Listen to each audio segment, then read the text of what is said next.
It's hard to put the effort in to create greatness, but it's a lot harder to accept the reality that you could have been great.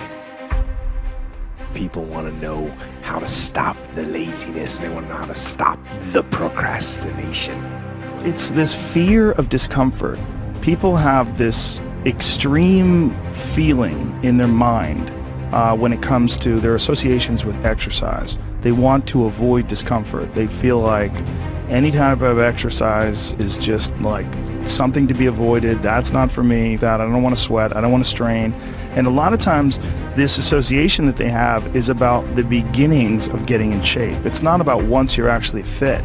Because once you're actually fit, exercise is something you look forward to. It's an alleviation of stress. It feels great. You want to improve? You want to get better?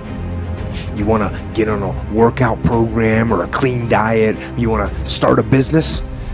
You want to write a book or make a movie or build a house or a computer or put together some mobile application? Where do you start? You start right here. And when do you start? You start right now. You initiate the action aggressively. You go.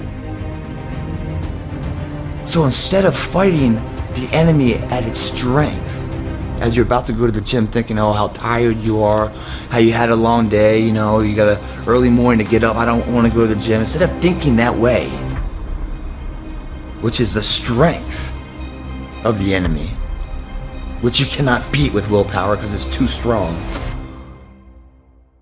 Think about how great you feel when you come back from the gym. That natural high that you overcame it and you did it. You're no longer a person just speaking hollow words, you're backing up with action as a role model. You're a man of character. Think of that feeling, how great that feels. That's the weaker side of the enemy. The enemy here being laziness. So you think of the weaker side of how great it feels coming back. That's all you think about. That, with your willpower combined, will get you in the car and in the gym, bypassing the movie that night, ensuring you stay the path. Do you understand what I'm saying here, guys? Every single vice we have, we self-create. These are the enemies, they're parasites living in us. It can't exist without us. We give birth inertia, and we've had them on our back for far too long.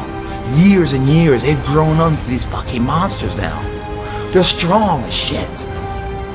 And why are they strong? Because we gave them all the food to be strong. We can't kill them at their strengths. We must envelop their weaknesses.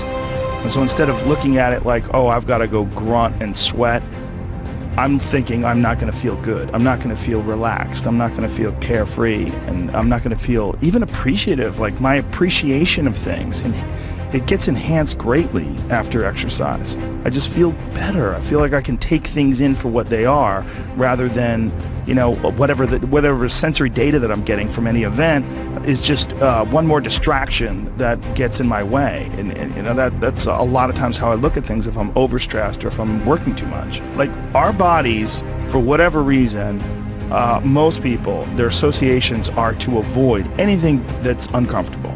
But it's so illogical because when you look at comfort and you look at success and progress and the feelings of accomplishment and of getting past certain hurdles in terms of like how you feel about life, a lot of those are connected to discomfort. Like discomfort is your friend. Because the idea isn't going to execute itself. And the book isn't going to write itself. And the weights out in the gym, they're not going to move themselves. You have to do it, and you have to do it now. Take that first step and make it happen. Get after it. And get after it here and now.